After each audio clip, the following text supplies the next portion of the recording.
If you're a big swim team and you like to order a lot of gear, maybe you ought to check out Swim Outlet Team Division for these reasons. Swim teams receive a 10% discount on bulk orders. Swim teams or organizations get an 8% commission on referred sales. You'll also like their customization services, which is affordable and available at all times during the year for all team gear. With over 50,000 items in stock, you can get most anything you want. Swim Outlet Team Division. You need to try it out. You'll be glad you did.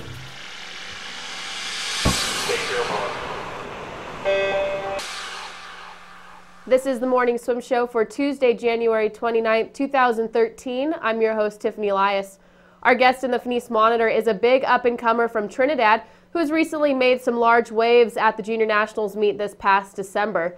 Dylan Carter is here to share more about his story and swimming experience. Joining us from South Florida, Dylan, thanks for coming on the show. Thank you for inviting me. Well, congratulations with all your recent success at juniors. You've definitely have made a name for yourself in the swimming communities in the past year. Yeah, thanks. It's been all coming so fast, you know, like moving up here from Trinidad and then like not being eligible for high school competition. And so I really had nothing to do but train for juniors, and it paid off, right? Okay, well, I want to talk more about where you're coming from and your story because, like you said, it's all coming at you really fast. So why don't you rewind and tell us a little bit about your swimming experience and how you've transitioned from Trinidad to the United States? Well, I started swimming at the age of 12, and I always that was competitively, and I always trained in Trinidad and I lived in Trinidad, and we were based in the English system of education, and I finished my 5 years of secondary education in Trinidad, and I really wasn't enjoying the school there at that time, and I also knew that I wanted to come to university up here. So I knew staying in Trinidad would have been a problem with getting recruited to the caliber of universities that I wanted, that I was interested in up here. And also they don't swim many yards in Trinidad, and that's very important up here. So I decided I had to leave, and I came into American Heritage in my senior year, and was ineligible for high school swimming, and tapered for junior nationals, and that was my first real big yard swim meet. So much to talk about here in what you just shared with us. So you would say the main force behind you leaving was to come over so you could participate in college swimming, correct? Yeah. So you are completely foreign to yards. You swim in your first big meet at juniors. You win the 200 freestyle, the 100 backstroke. Now, how much experience prior to that meet have you had with yards swimming? Well, when I came up, I started training with Davey Nadadores, and they swim yards every afternoon, so I got to train with it, and I had, I think, 2 meets before junior nationals in yards. A really small one in Lake Lytle, and a little bigger one, Winter Champs in Plantation, but those were the only 2 that I raced in. So what was that like to swim meters your whole life and then to jump right into yards? It's crazy. You get dizzy in practice, and it's a lot more lungs. You need to learn to hold your breath a lot more and work the underwaters a lot more. It's a lot less swimming per se. So I guess the stronger guys are better at it. So you decided to come over to the U.S. and you chose to train with Davey Nadadores. What was your deciding factor behind that? Well, Davey has a real international vibe to it, and swimming in the Caribbean and Central America, a lot of friends that I made started leaving because they weren't satisfied with either the education or the swimming where they were.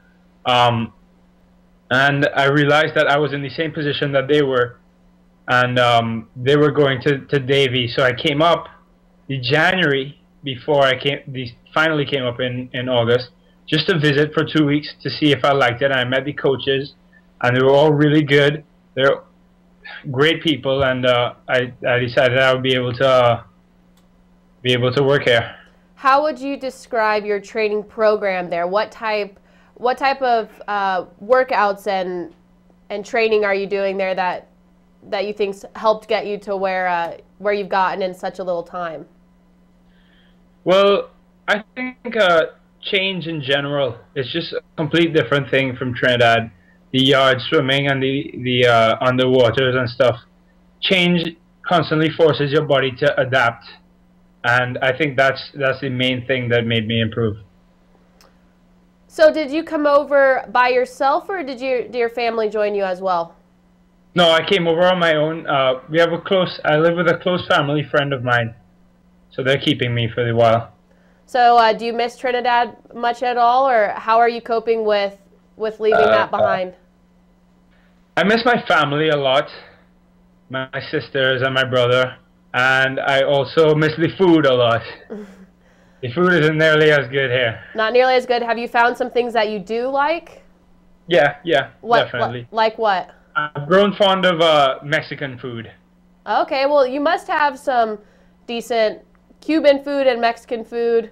Most likely Cuban, or most likely Cuban out there, correct? Yeah. All right, so let's talk about where you're going in the next couple months. Now, you did qualify for the Junior World Champs, which is going to be in Dubai. So is that the big focus on your near future radar? Yeah. I mean, it's a post-Olympic year, and there's not much going on the international scale. I have qualifying times for Senior Worlds in Barcelona, but I don't think I'll go. I'll rather go to the junior meet to get more swims. Okay, makes sense. So will this be your largest meet that you've experienced yet? Yeah, I think so, yeah. Okay, how are you feeling about that? I'm excited. And what will you be swimming? Do you know yet? I don't know yet. I have to look at the schedule. But I would like to swim near to the same set that I did in Junior Nationals, except I want to bring in the 100 fly. Now, you haven't been racing butterfly as often. Is that what you've said before? No, I haven't. Now, why is that? Well, as I said before, I only did the 2 meets before Junior Nationals up here. And then in Junior Nationals, it came down to, because the way the days were scheduled, it came down to either the 100 fly or the 100 back. And I would consider myself equal in both, but yard swimming is so much turns. And it's so hard for a guy as long as me to get in and out of the wall and fly. It's much easier for backstroke, so I decided 100 back. Right, well that worked for you because you did end up winning that event, so that's pretty good. Now, to add to everything that's been coming at you so fast, you also now have the college experience that's on your future horizon coming up really quick. You've gone on a few recruiting trips. Why don't you tell us about where you've been and where you're going? Well, over the past weekend I visited Arizona and USC. And I like them both, and I guess they're my first trip, so I didn't really have much to compare to. I could see myself either place, and I have Louisville scheduled for Sunday. In February I have Cal, and in April I have Michigan. So what kind of things did they do on your recruiting trips that you really enjoyed, that you liked about so far the schools that you've been to? I mean, they took me around, and they kind of walked me through a day in the life if I went to their school.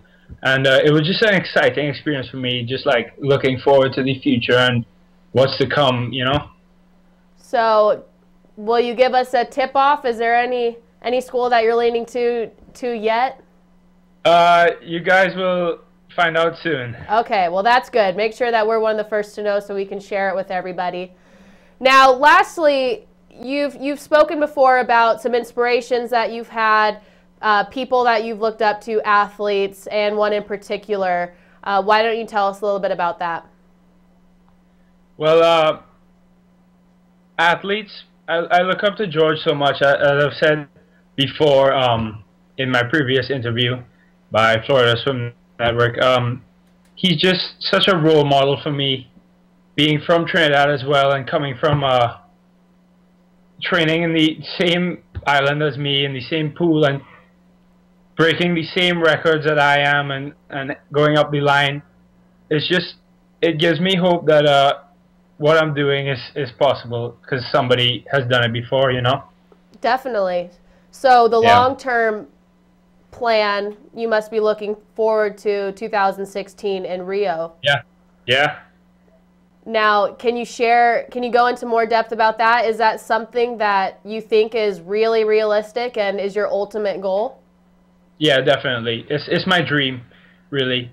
I think it's every youth athlete's dream, the Olympics. You dream of it, and I want to get there. I definitely do. Great. Well, we are definitely looking forward to following you, especially over the next couple years as you go through your college experience. So best of luck at Junior Worlds, and we'll hopefully be talking to you again soon. Yeah, hopefully. All right. Thanks, Dylan. Okay, goodbye. That's Dylan Carter in the Fenice Monitor, and that's going to conclude today's morning swim show. Make sure to follow us on Facebook and Twitter to keep up with all the latest news. I'm your host, Tiffany Elias. Thanks for watching.